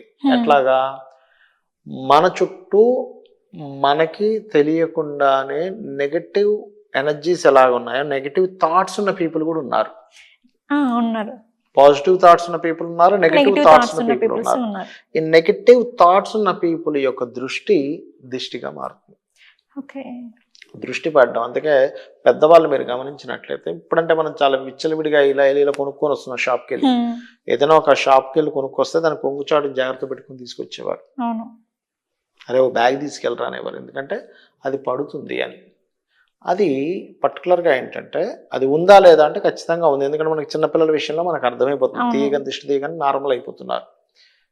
మరి అది దేనివల్ల అది మనకు తగలకుండా ఉంటుంది, ఏం పాటించాలి దానికి అంటే, నిత్యము సూర్య నమస్కారాలు చేయాలమ్మా. దానికి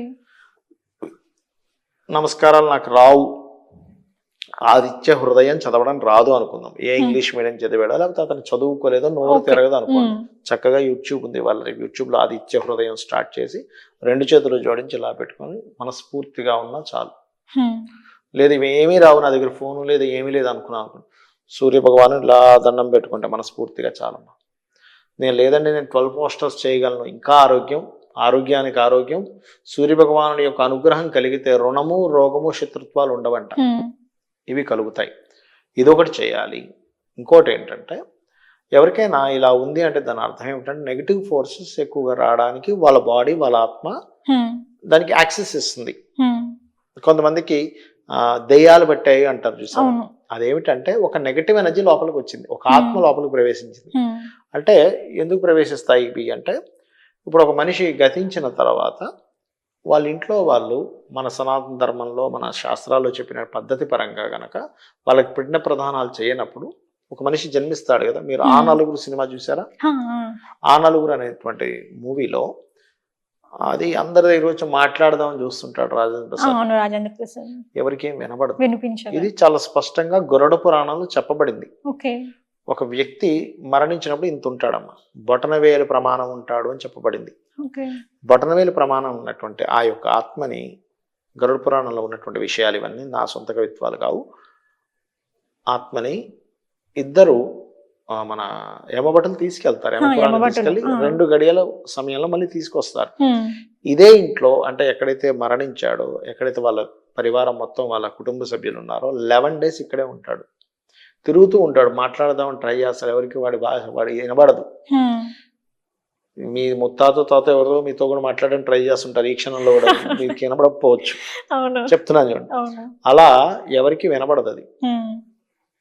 వీళ్ళు ఎప్పుడైతే 11 days వీళ్ళు చేసేటువంటి ప్రక్రియ ఏదైతే ఉంటుందో, పిండ ప్రధానాలు ఇవన్నీ ఉంటాయి కదా, చేసే సంచిత కర్మలన్నీ ఏవైతే చేస్తారో, అప్పుడు ఇంత అవుతుంది ఆ ఆత్మ, ఆ శరీరం, ఇంత శరీరం ఉన్నటువంటి ఇంత అవుతుంది. ఇంత అయినటువంటి దాన్ని ఈ యమభటులు మళ్ళీ పట్టుకెళ్తారు. వీళ్ళ ఇంట్లో ఏమీ పాటించకుండా వదిలేశారు అనుకోండి, వాళ్ళకి పద్ధతి తెలియక ఇంతగానే వదిలేసి వెళ్ళిపోతారు. ఇది పిశాచము అవుతుంది. ఈ పిశాచం తిరుగుతూ ఉంటుంది. పిశాచ జన్మ అంటే ఏమిటంటే వాడికి 24 గంటలు కాలుతూనే ఉంటుంది బాడీ, భూమి మీద ఉన్నంత వరకు కాలుతూనే ఉంటుంది. వాళ్ళు ఆ పిశాచ జన్మ ఇన్ని సంవత్సరాలు ఉంటుంది. మళ్ళీ ఓకే. అన్ని సంవత్సరాలు ఉండి తర్వాత అది ఇంకో జన్మలోకి వెళ్ళిపోవడమో, లేకపోతే అది తెలిసి ఏదైనా పూర్వజన్మ కర్మ వల్ల ఇంకేదో తెలిసి వాడికి ఏదో ఒక మంచి జరిగి అట్లా అవడమో జరిగితే మార్పు వస్తుంది, కానీ అదర్వైజ్ ఉండదు. ఇలాగా ఆత్మహత్య చేసుకొని చనిపోయిన వాళ్ళు కూడా పిశాచులు అవుతారు. ఓకే. అందుకే ఆత్మహత్య మహాపాపం అని ఎందుకంటారంటే, మహాపాపం అంటే అర్థం ఏంటంటే నీకు పుణ్యలోకాలు ఉండవు, ఈ పాపాన్ని అనుభవిస్తావని అర్థం మహాపాపం అంటే అంటే. ఆత్మహత్య అంటే వచ్చింది గురువుగారు, ఇప్పుడు ఆత్మహత్య చేసుకుని చనిపోయిన వాళ్ళు అంటే ఆయుసు తీరకుండానే మధ్యలో చనిపోతారు కాబట్టి, అవును. సో వాళ్ళు వెళ్ళే అంటే యమధర్మ లోకానికి కానీ లేదంటే ఎక్కడికి స్వర్గానికి వెళ్ళడం ఉండదు, ఇక్కడ భూమి పిశాచ జన్మలో తిరుగుతుంటారు వాళ్ళు. దెయ్యంలో ఎక్కడ ఎవరైనా. అందుకే ఆత్మహత్య కానీ అకాల మృత్యువులు జరిగినప్పుడు దానికి వేరే పద్ధతుల్లో వాళ్ళకి కర్మకాండాలు చేస్తారు. అంటే వాళ్ళు ఇలా పిశాచం అయితే తిరగకుండా వాళ్ళు వేరే లోకాలకి వేరే దీనిలోకి వెళ్ళాలని మన శాస్త్రాల్లో ఉన్నటువంటి విషయం, మన పద్ధతులు అవన్నీ కూడా. అయితే ఇలా ఫస్ట్ ఈ దిష్టి అనేటువంటి తగలకుండా ఉండాలంటే అందుకే పిల్లలకి చూడండి బ్లాక్ ఇది పెడుతుంటారు, దిష్టి చుక్క అని చెప్పేసి దిష్టి చుక్క పెడుతూ ఉంటారు. అలాగే దంపతులకు కూడా పెడతారు, ఎందుకంటే వాళ్ళని చూసి ఎవరికి దిష్టి తగలకూడదు అనేటువంటిది. ఎందుకంటే బ్లాక్ ఉన్నటువంటిది ఏంటంటే ఆకర్షణ శక్తి, అన్నిటినీ వాటిలోకి లాగేసుకుంటుంది. అందుకే బ్లాక్ హోల్స్ అంటారు చూసారా. బ్లాక్ హోల్ ఏంటి, ఒక నక్షత్రం గనక అది తన ఇది అయిపోయేటప్పుడు బ్లాక్ హోల్ గా మారిపోతుంది, అన్నిటిని అందులోకి లాగేసుకుంటుంది. అలాగే దిష్టి చుక్క కానీ పిల్లలకు పెట్టినప్పుడు, నవవధువులకు పెట్టినప్పుడు వీళ్ళ దృష్టి అంటే దాని మీదకి వెళ్ళిపోతుంది. అందుకే కొంతమంది ఏం చేస్తారు, హోమపు భస్మాన్ని పెట్టుకుంటారు, దిష్టి అంతా దానిలోకి లాగేస్తుందని. అందుకని ఇది ఒకటి చేయాలి పిల్లలకైతే. పెద్దవాళ్ళు అయితే రోజు సూర్య నమస్కారాలు చేసుకుంటే దిష్టి అనేటువంటిది రాదు. సూర్య ఉపాసన దిష్టి రాకుండా చేస్తుంది.